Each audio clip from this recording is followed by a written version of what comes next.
Realizável a longo prazo, práticas contábeis em conformidade com as normas contábeis emitidas pelo CPC, Comitê de Pronunciamentos Contábeis, atualizado em abril de 2014.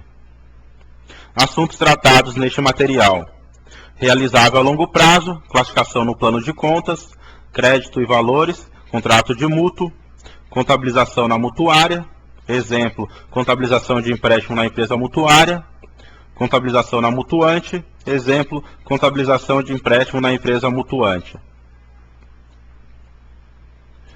Encargos financeiros, exemplo, contabilização dos juros de empréstimo na empresa mutuária, exemplo, contabilização dos juros de empréstimo na empresa mutuante. Imposto de renda na fonte, responsável pela retenção, tratamento do imposto retido, IOF, Imposto sobre Operação Financeira. Realizável a longo prazo.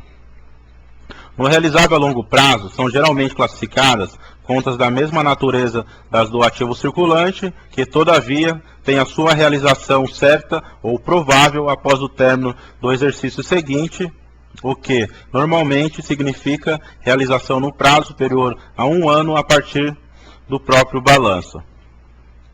A Lei das Sociedades por Ações, em seu artigo 179, define que no ativo realizável a longo prazo serão classificados os ativos a longo prazo e as operações de vendas, adiantamentos ou empréstimo a sociedade coligadas ou controladas, artigo 243, diretores, acionista ou participantes no lucro da companhia, que não constituírem negócios usuais na exploração do objeto da companhia.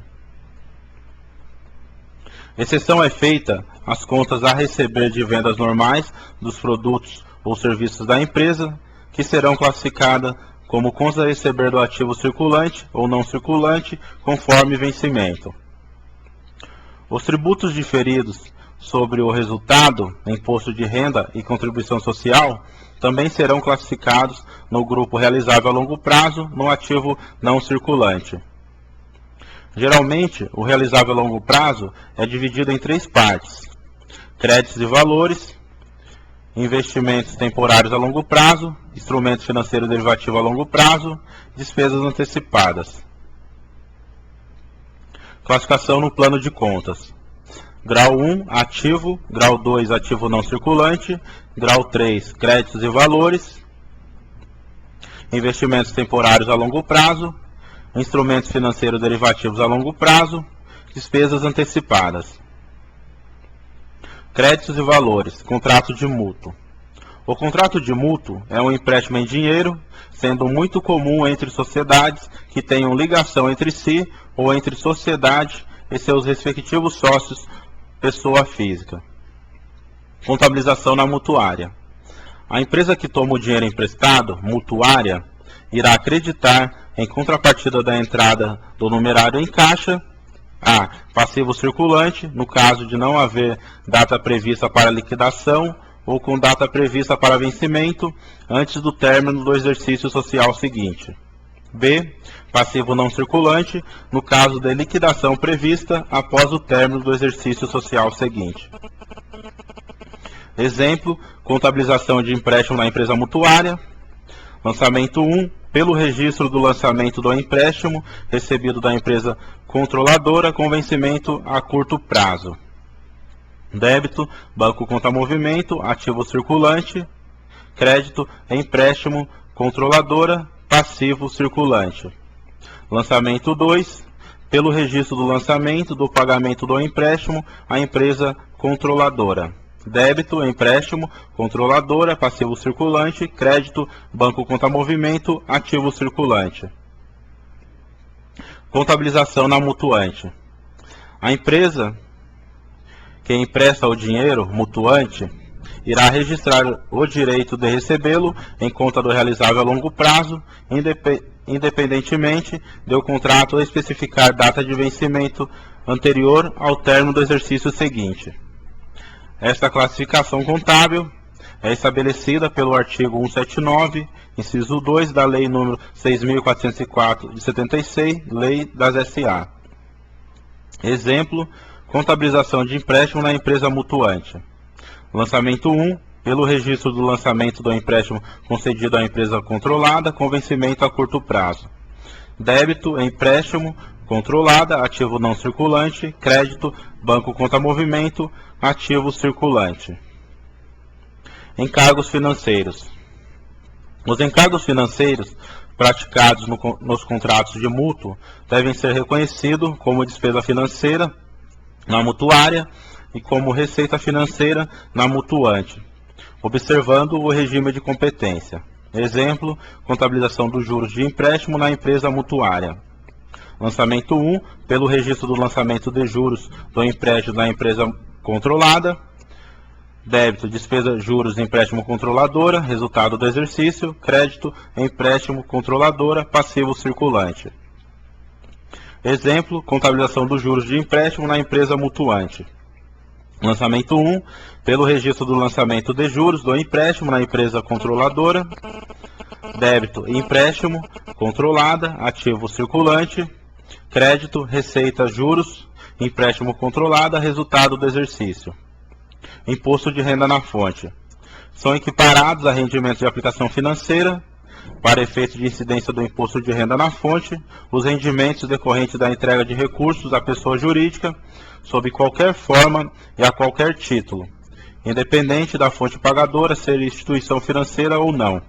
Artigo 65, inciso 2, a linha C, da Lei 8.981, de 1995.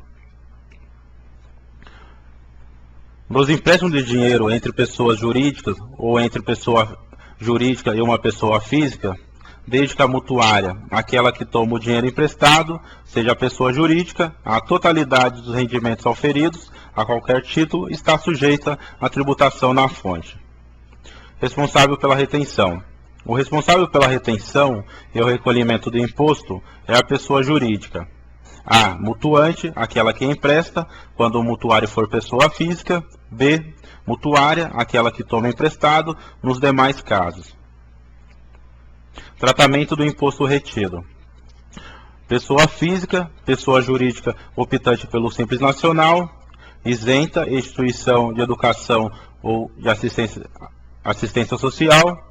A tributação na fonte é definitiva, ou seja, na declaração de ajuste, o rendimento não será computado como tributável e o imposto retido não compensável.